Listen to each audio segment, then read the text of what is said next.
Hello and welcome everyone to another episode of Sacktown Talks. Today we got a great show planned for you. We have the always popular Alex Vassar joining us from the California State Library. Alex, thanks for joining us. How's it going? Oh, doing good. I mean, well, it's been an interesting year, but doing good. Yeah. How is it running a library in a pandemic? What kind of customers are you guys getting?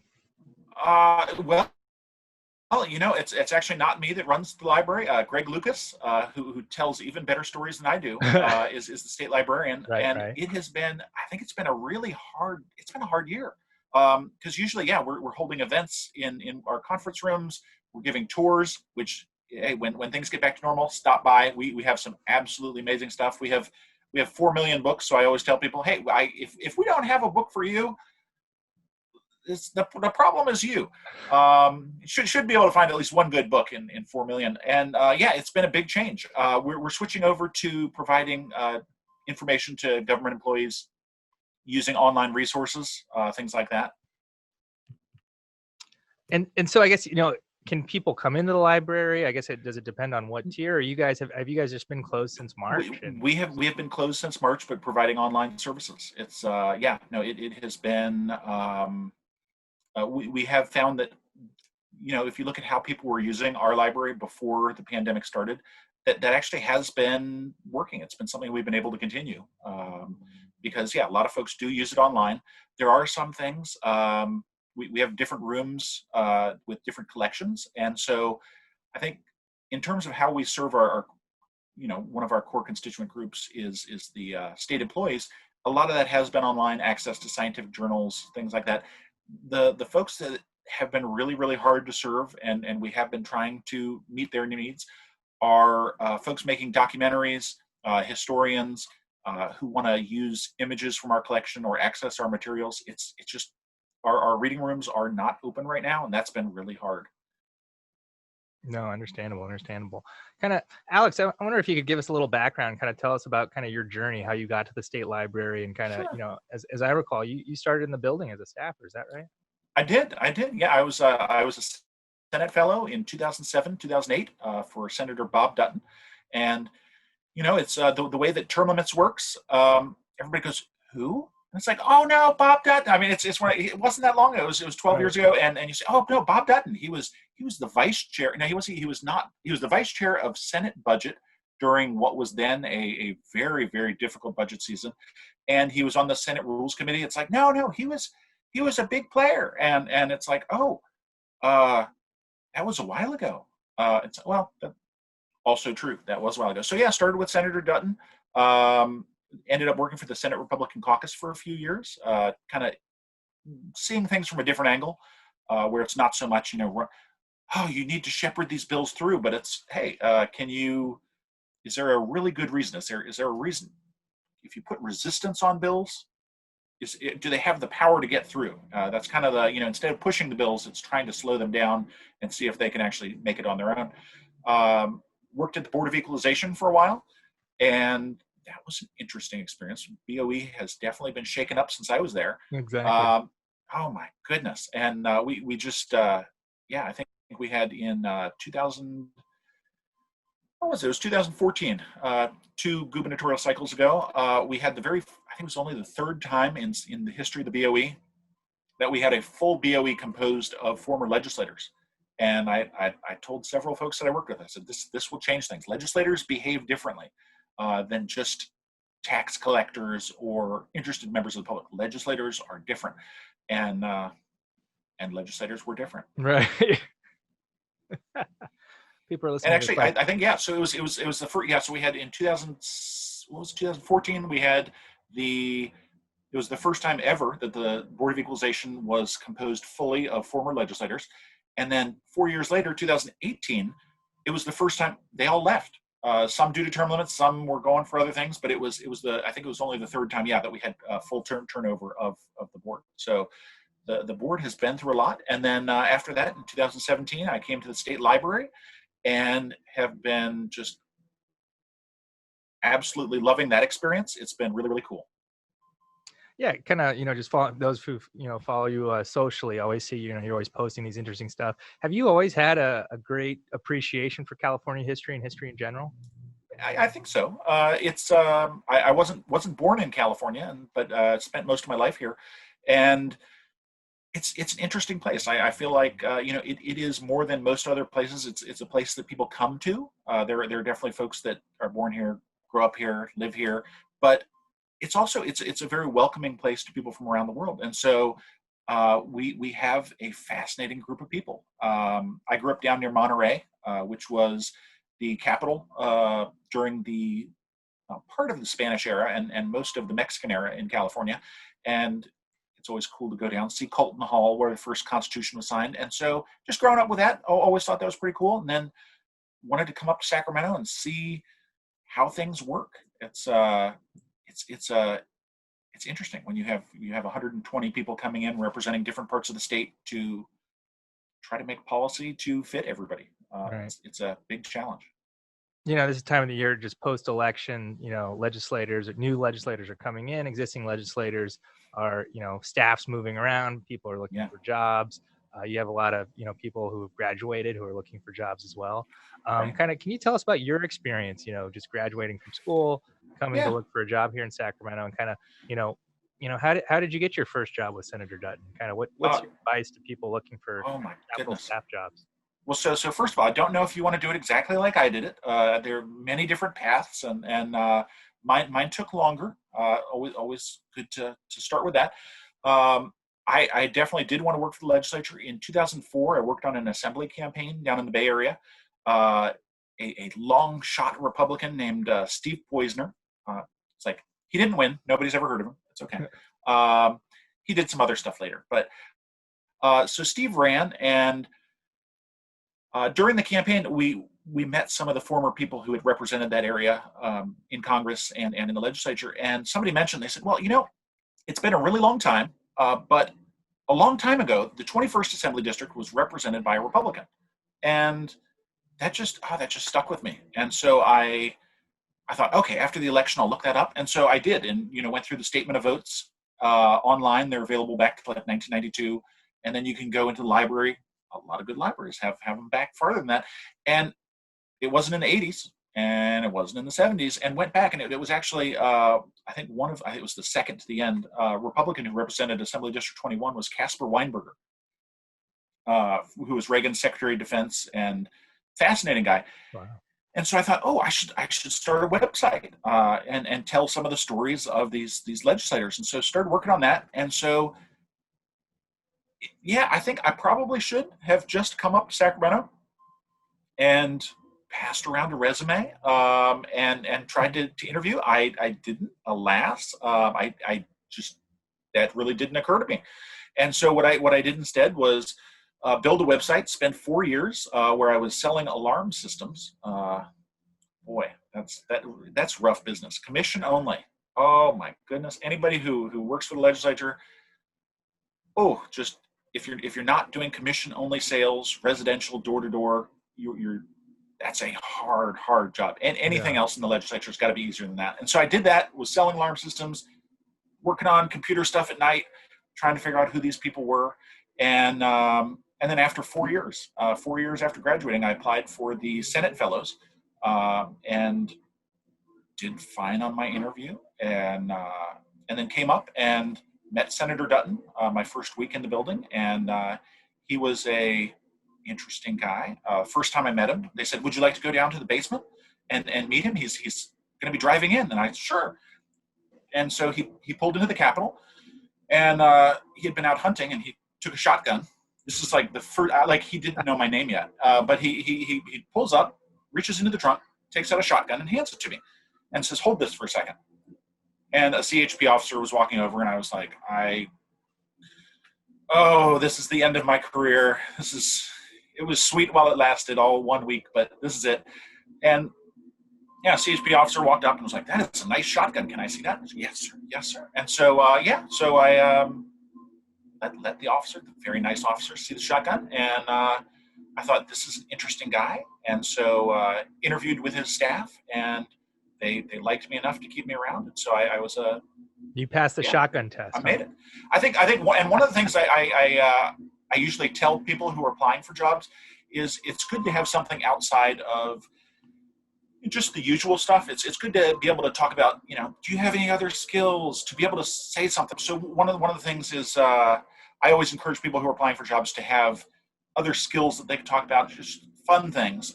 During my time as a ADT alarm salesman, I got really good at picking locks. It's amazing how much easier it is to sell somebody an alarm system when you say, let me, your home security is based on your front lock. Let me show you how I can pick your lock.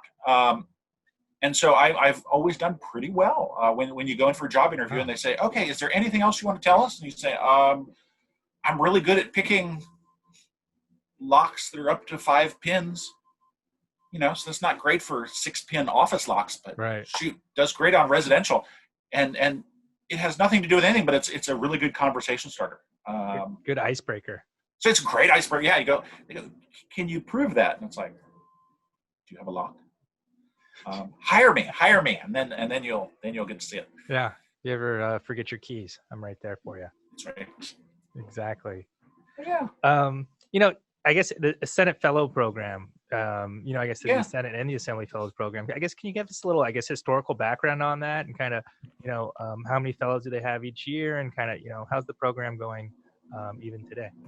Sure. So the program has been going for quite a while. It started in 1958 as the Ford Foundation internship, and it was kind of cool. The very first class of what became the Assembly Fellows, the Ford Foundation interns, there were 5 of them, and they were all placed in the Assembly Chief Clerk's office. One of them was James Driscoll, and he later served as Chief Clerk from 1963 to 1986. One of the longest serving Chief Clerks ever. Also, I think we had the Senate Fellows started about a decade later in the 70s. The executive Fellows started in the 80s, and then the Judicial Fellows started in the 90s. And there have been about 2,200 people have served as fellows during those years through those programs. Notably, got to mention one of the rock stars. Well, we do have a lot. Okay, so let me qualify that. There are a lot of rock stars. 2 of the constitutional officers, the Attorney General and the State Controller, are both former fellows. But one that I love to mention is Dotson Wilson, who started as an Assembly Fellow in 1979 and was the longest continuously serving Chief Clerk. People who are just starting jobs in the Capitol, Dotson Wilson, good name to know. Everybody who's been around a little bit longer knows that name. And but yeah, it's always interesting to think when you have folks who are just coming in and it's like, oh, it's the post-Dotson era, and they might not know who he was, who he is. Yeah, that's amazing. That's kind of interesting, kind of, reading about California history and learning about, I guess, full-time staff. What year was it when, full-time staff, first came here to California? As I recall, it was sometime in the 60s, right? It was. So the legislature was really part-time until the mid 60s. It was, and it was interesting because you had a couple different things that came together. You had the Supreme Court ruling, one man, one vote. Was it Baker v. Carr, where the U.S. Supreme Court said that all districts have to be evenly drawn with equal numbers of people, and so. One man, one vote, probably not the correct term to use anymore. One person, one vote. And so, so they had a massive redrawing of the state Senate, which caused a lot of state senators just did not want to do that. They were not interested in doing that. And so a lot of state senators retired. A lot of assembly members moved up. And amazingly, it was just about that same time that the voters also approved the move to make the state legislature full-time, to not just meet for a few months a year. They were meeting generally in every other year. One year they'd meet to talk about just the budget, and then in the other year they'd meet to talk about policy. And so it was that same time where kind of everything shifted. It was a lot like 2012, where you had the new way of drawing districts combined with the new term limits and the top 2 primary. It was just the world changed. And so you had a full-time legislature, you had staff who weren't going to have other real jobs. That was pretty much what it was. I think we had for a long time, Joe Beek was the Secretary of the Senate for a long time, through World War II up to, I believe, he might have been 20 years as Secretary of the Senate. And it was, but his real job, his full-time job was he ran a ferry between Coronado Island and San Diego. I mean, that was who he was. Or wait, was that Coronado or Balboa? One of the two. I'm sorry. Blanking on that right now. One of the nice Southern California islands. One of the yes, beautiful place. If you can get a job running a ferry between the two, life is made. Why life would you come up good. to Sacramento? But But yeah. So that's they shifted over and staff grew over time. And I think one of the things that we saw was with term limits, staff turnover just skyrocketed. A lot of folks, it is a job where some people stay around a while, some people rotate. But for a while, it was really turning over pretty quickly. And that, thank goodness, that has started to slow now. Yeah, kind of historically, I guess, how have Capitol staff transitioned from job to job, both kind of inside and outside of the Capitol? I think the best answer to that is quickly. They transition quickly because frequently for jobs inside the Capitol, when it comes up, you are either ready, you have your resume ready to go, or you don't. And so when I talk to the incoming fellows each year, when they let me, what I always encourage them is, hey, please, you will be doing new things throughout the year. Keep a copy of your resume on your desk, like on your desktop, not in a folder on your computer, but keep it on your desktop, because when you do something new, you work with legislative council to draft amendments, like put that in your resume. When you anything you do, keep it updated. But it's also valuable, not just for keeping it updated, but when there is a vacancy, and I mean, especially in the first year of a 2-year session, people are coming in, deciding very quickly, oh, this is not for me. I loved working on the campaign, but this is not my world. This is not what I enjoy. And so there's a lot of turnover that first year. And so you never know. You might come in as ledge aide and there's an opening for a ledge director. And it's like, if you hear about an opening as a ledge director, you better just print out your resume and walk it over or email it over right now, because it may not be open tomorrow.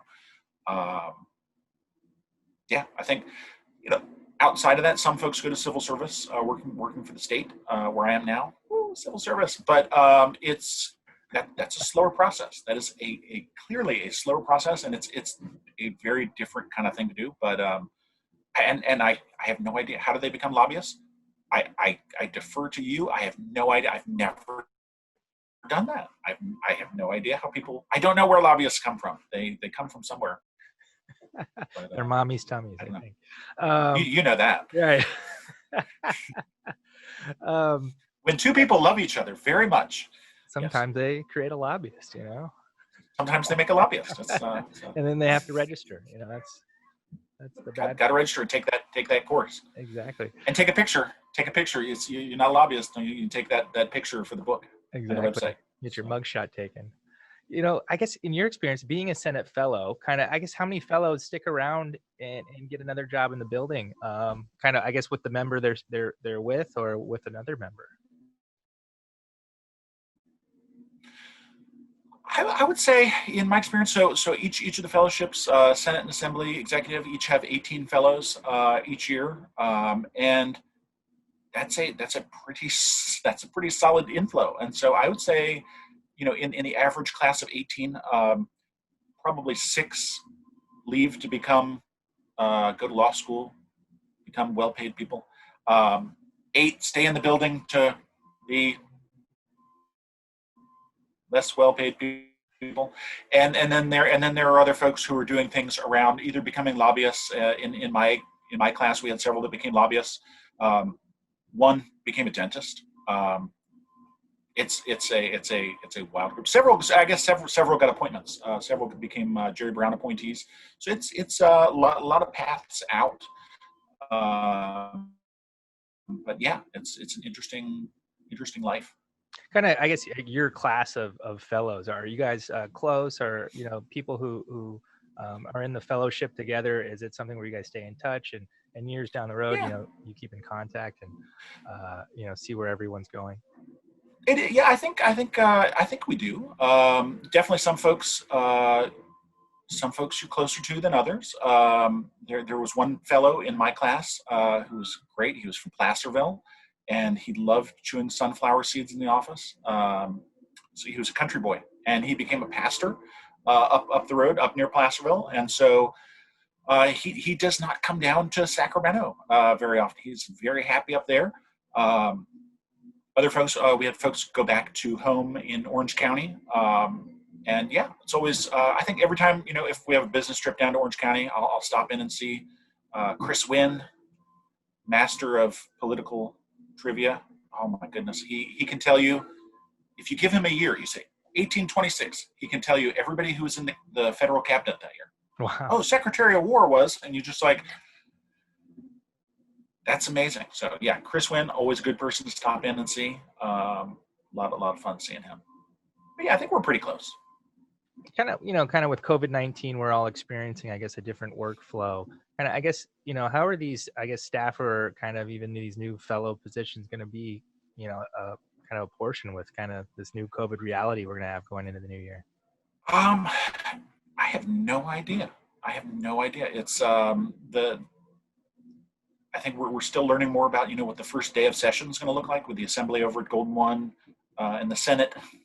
I mean, if just in terms of like a huge way that the Senate is redoing it, where it's only senators are present, families will not be present for the swearing in the first day. That's so different.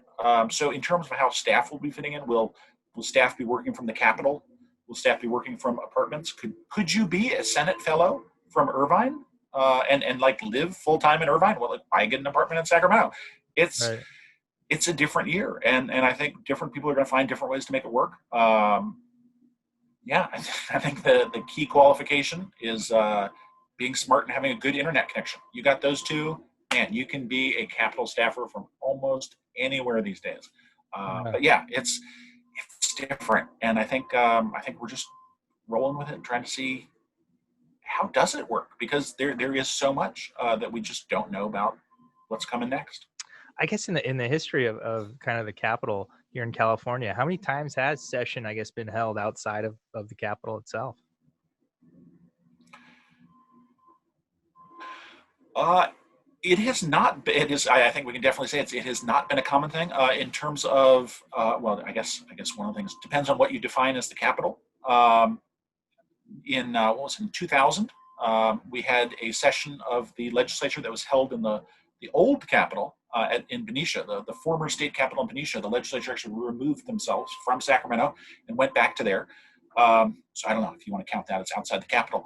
But they held a joint session at the Sacramento Convention Center in the 70s because the Capitol was actually, I mean, just, everything repeats itself. We live history, and things repeat. The Capitol was under construction.